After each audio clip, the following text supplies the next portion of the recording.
Hello everyone, welcome back to my YouTube channel, your Biotech Guide. I'm Ashi Vashne and today we are going to discuss about marker genes for gene transformation, जिसमें हम selectable and scoreable marker के बारे में discuss करेंगे, plus हम clean gene technology के बारे में भी डिस्कस करेंगे। तो ये जो हमारे selectable and scorable marker jeans होते हैं, ये चाहे हम प्लांट जीन ट्रांसफॉर्मेशन कर रहे हो या एनिमल जीन ट्रांसफॉर्मेशन कर रहे हो, किसी भी केस में हम इनको यूज़ कर सकते हैं और ये बहुत widely used selectable and scorable marker हैं जो हम आज इस वीडियो में डिस्कस करेंगे। So please don't forget to watch this video, plus without further do like, subscribe and share this YouTube channel. So let's go. इस marker genes for plant transformation मतलब ऐसे जीन्स जो कि हमें बताएंगे कि प्लांट में ट्रांसफॉर्मेशन हुआ है या नहीं हुआ है। तो प्लांट के केस में ऐसे कौन कौन से जीन्स हैं जो हमें ये बताते हैं, डिफरेंशिएट कराने में हेल्प करते हैं, सिलेक्शन कराने में हेल्प करते हैं ट्रांसफॉर्मेंट्स के बीच में और नॉन ट्रांसफॉर्मेंट्स के बीच में। तो वैसे तो हमारे जो मार्कर जीन्स होते हैं वो प्लांट के साथ ही प्लांट मटेरियल में टारगेट जीन के साथ ही ट्रांसफर कर दिए जाते हैं और टारगेट जीन के पास ही प्रेजेंट होते हैं। वेक्टर में हमारे टारगेट जीन के पास ही प्रेजेंट होते हैं। दो टाइप के हमारे मार्कर जीन्स होते हैं, सेलेक्टेबल मार्कर जीन्स और रिपोर्टर जीन्स। ठीक है, सेलेक्टेबल मार्कर जीन्स हमारे ऐसे प्रोडक्ट्स बनाता है जो कि हमें आर्टिफिशियली सिलेक्शन करने में हेल्प करते हैं, जैसे कि हमारे एंटीबायोटिक रेजिस्टेंस जीन हो गए या फिर हमारे एंटी मेटाबोलाइट मार्कर जीन्स हो गए या फिर हर्बिसाइड रेजिस्टेंट मार्कर्स हो गए। ये तीन क्लासेस अभी हम सेलेक्टेबल मार्कर्स के बारे में पढ़ेंगे। ठीक है, तो सेलेक्टेबल मार्कर हमारे सिलेक्शन में हेल्प कर रहे हैं।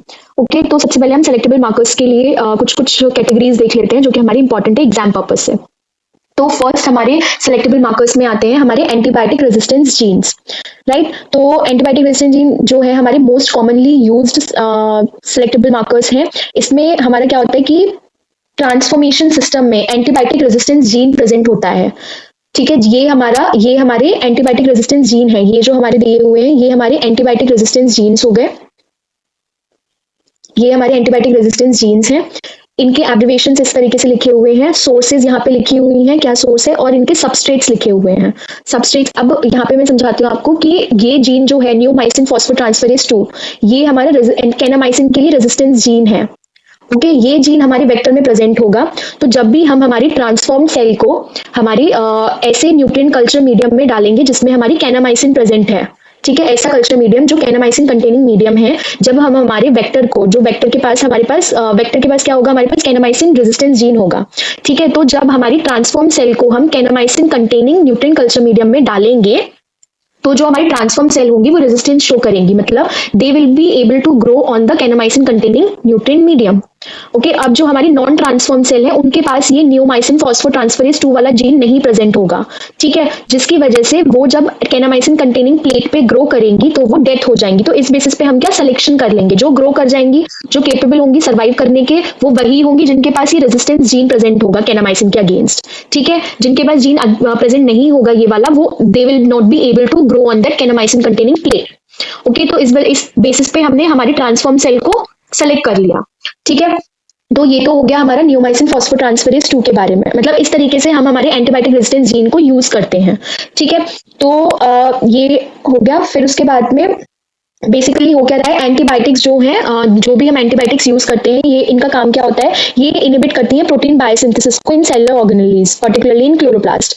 ठीक है, तो जिसकी वजह से जो हमारी नॉन ट्रांसफॉर्म सेल होंगी उनकी सेल डेथ हो जाती है, क्योंकि वहां पे क्या होता है, ग्रो नहीं करने देती हैं ये कैनामाइसिन। जो जितनी भी हमारी एंटीबायोटिक्स है वो प्रोटीन सिंथेसिस नहीं होने देंगी, सेल वॉल को इनहिबिट करती है, सेल वॉल को डिस्टर्ब कराती है हमारे सेल की। तो इस तरीके से ये चीजें वर्क कर रही हैं। ठीक है, तो सबसे most commonly, most widely use जो हमारा एंटीबायोटिक रेजिस्टेंस जीन है वो है हमारा NPT2, नियोमाइसिन फॉस्फोट्रांसफेरेज 2।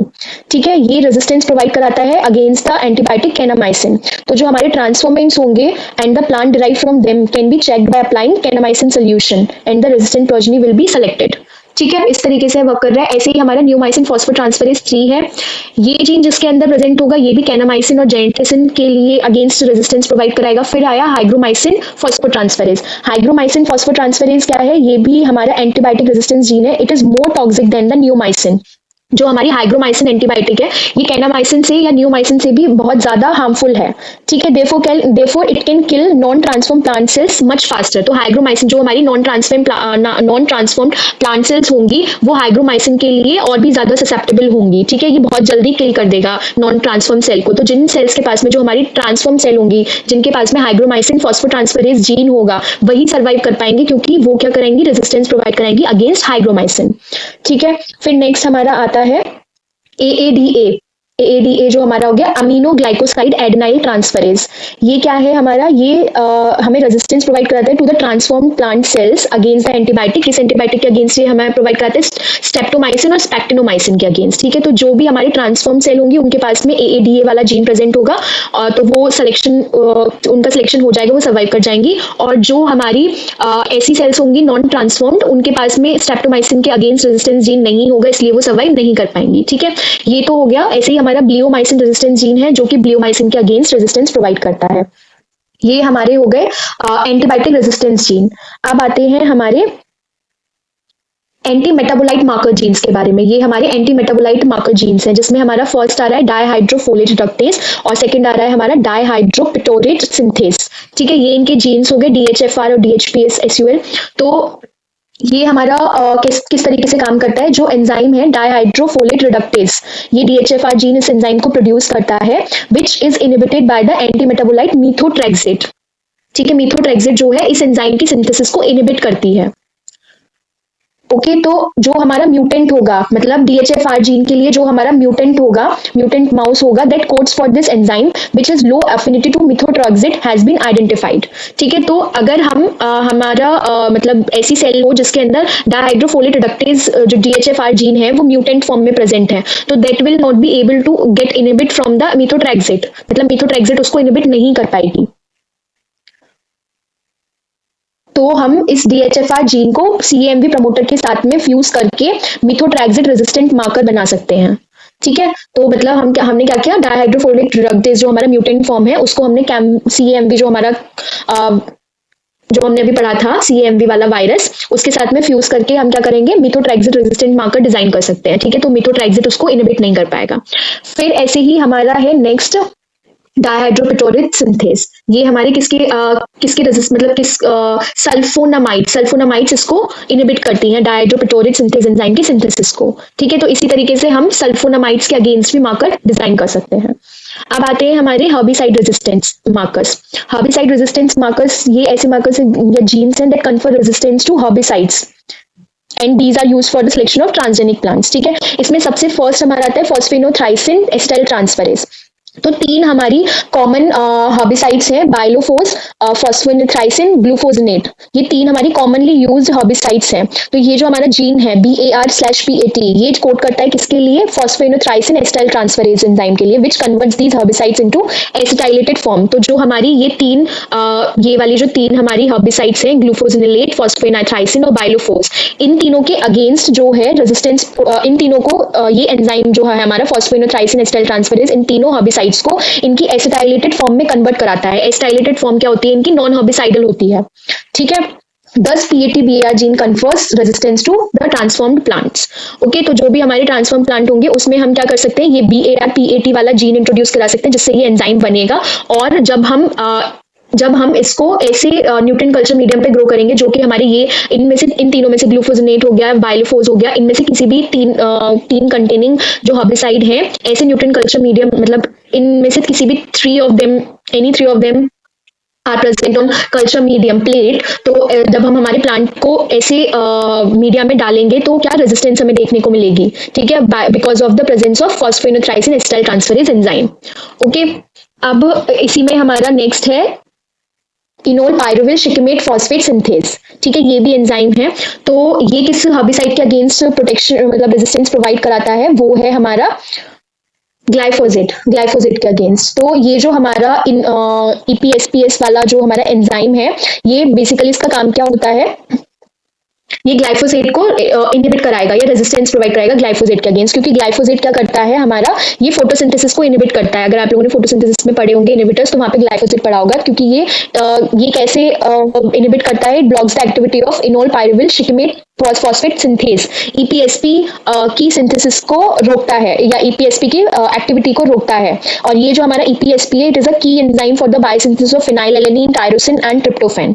ठीक है, तो म्यूटेंट स्ट्रेन्स जो है हमारी Agrobacterium and Petunia hybrida, they are resistant to glyphosate. तो द जीन्स हम इन स्पीशीज से ये वाला जीन आइसोलेट करेंगे, BAR-PAT वाला, to confer the resistance to transgenic plants which can be selected. ठीक है, सॉरी EPSP वाला जीन। ठीक है, अब आते हैं हमारे एसिटोलैक्टेज सिंथेज पे। ऐसे ही हमारा एक हर्बिसाइड रेजिस्टेंस एंजाइम है एसिटोलेज एसिटोलैक्टेज सिंथेज। ठीक है, ये किसके अगेंस्ट रेजिस्टेंस प्रोवाइड कराएगा? Sulphonyl ureas. तो आपको हर्बिसाइड्स के नाम पता होने चाहिए यहाँ से। ऐसे ही हमारा ग्लाइफोजेट ऑक्सीडोरिडक्टेज भी है जो कि ग्लाइफोजेट के अगेंस्ट रेजिस्टेंस प्रोवाइड करेगा। नेक्स्ट है हमारा ब्रोमोक्सिनिल नाइट्रलेज BXN जीन्स। ये जो है ये भी जो हमारा हर्बिसाइड ब्रोमोक्सिनिल है ये भी इनहिबिट करता है फोटोसिंथेसिस को फोटोसिस्टम 2 में। तो ये जो हमारा एंजाइम है bromoxynil nitrilase, this enzyme coded by the gene BXN inactivates this herbicide sorry. Okay, तो ये हमारे कुछ हर्बिसाइड रेजिस्टेंस जीन हो गए और ये सारे के सारे, ये पूरी टेबल बहुत इंपॉर्टेंट है, बहुत ज्यादा इंपॉर्टेंट। ठीक है, इससे क्वेश्चंस आते हैं। फिर लास्ट हमारे कुछ और भी हैं मार्कर्स जिनको हम यूज कर सकते हैं, वो है हमारे बीटा ग्लूकोयूरिनेडेज गस। बहुत कॉमनली आज क्वेश्चंस इससे आते हैं गस से। नेक्स्ट है हमारा जाइलोज आइसोमरेज। ठीक है, ऐसे ही है हमारा मेनो 6 फॉस्फेट आइसोमरेज। ठीक है, एंड देन एक है हमारा बिटेन एल्डिहाइड डिहाइड्रोजनेज। ठीक है, तो ये क्या कर रहे हैं? ये हमारे जीन्स हो गए, ये हमारे जीन्स हो गए जो कि हम वेक्टर में इंट्रोड्यूस कराते हैं और फिर ये किसके अगेंस्ट हमें रेजिस्टेंस प्रोवाइड कराते हैं, जैसे कि बीटा ग्लूकोयूरिनेडेज गस मोस्ट कॉमनली आज क्वेश्चन है। तो ये ग्लूकोयूरिनाइड साइटोकाइनिन ग्लूकोयूरिनाइड के अगेंस्ट। ओके, तो नेक्स्ट आते हैं अब हमारी क्लीन जीन टेक्नोलॉजी। अभी हम रिपोर्टर जीन्स के बारे में भी डिस्कस करेंगे, उससे पहले clean gene technology. Clean gene technology क्या है कि there was concern among the public regarding the use of antibiotic और herbicide resistance gene as a selectable marker, क्योंकि ये क्या है, हर्बिसाइड्स हैं और मतलब हम इसमें एंटीबायोटिक और हर्बिसाइड्स को यूज कर रहे हैं। तो कंसर्न एक अराइज हुआ पब्लिक में कि इस टाइप के जीन्स हम इंट्रोड्यूस कर तो रहे हैं प्लांट के अंदर, बट क्या इससे हार्म भी हो सकता है या नहीं, मतलब ये हार्मफुल हो सकते हैं हमारे लिए। तो इसीलिए क्या हुआ, मतलब ये इवन टेस्ट भी किया गया कि कुछ प्रोडक्ट्स ऐसे बन रहे थे इन मार्कर जीन से जो कि टॉक्सिक थे और एलर्जिक थे, और आगे भी अगर हम ऐसे ही सेलेक्टेबल मार्कर्स यूज करते रहे तो वो हमारे लिए टॉक्सिक हो सकते हैं। Antibiotic resistance might be transfer to pathogenic microorganisms in the soil, है ना। तो वो इस तरीके से हमारे जो माइक्रोब्स हैं वो अल्टीमेटली अपने अंदर ही रेजिस्टेंस क्रिएट कर लेंगे अगेंस्ट दीज एंटीबायोटिक। ठीक है, ये भी एक मेजर कंसर्न अराइज हुआ। फिर there was possibility of creation of super weeds that are resistant to normally used herbicides, है ना। फिर transgenic plant with selectable marker genes can not be transform again by using the same selectable markers, ये concerns थे कुछ। तो इस वजह से क्या हुआ, there were fears about the safety of consumption of foodstuffs derived from genetically engineered plants. तो ये क्वेश्चन अराइज हुआ कि ये जो हम जेनेटिकली इंजीनियर्ड प्लांट्स को कंज्यूम करें तो कैसे करें, हमारे लिए सेफ होंगे या नहीं होंगे। तो इसीलिए so far none of the marker genes have been shown to adversely affect human मतलब and animal and environmental safety। तो अभी तक ऐसा कुछ देखा नहीं गया है कि वो ह्यूमंस के लिए या एनवायरमेंट के लिए हार्मफुल हो, ऐसा हम कुछ भी यूज कर रहे हैं। लेकिन स्टिल इसी चीज को इन चीजों को कि आगे ऐसी प्रॉब्लम्स अराइज ना हो, ये कॉन्सेप्ट लाया गया क्लीन जीन टेक्नोलॉजी वाला। अब ये इंपॉर्टेंट है एग्जाम पर्पज से भी। क्लीन जीन टेक्नोलॉजी होती क्या है, तो the process of developing transgenic plants without the presence of selectable marker genes और by the use of more acceptable marker genes. मतलब ये टेक्नोलॉजी लाई गई कि हम जब भी ट्रांसजेनिक प्लांट प्रोड्यूस कर रहे हैं तो हम सेलेक्टेबल मार्कर जीन्स के बिना यूज करे ही हमारे जेनेटिक ट्रांसफॉर्म्ड प्लांट्स को बनाएं, या फिर हम एक्सेप्टेबल मार्कर जीन्स को यूज करें। ठीक है, तो ये क्लीन जीन टेक्नोलॉजी इस बारे में थी।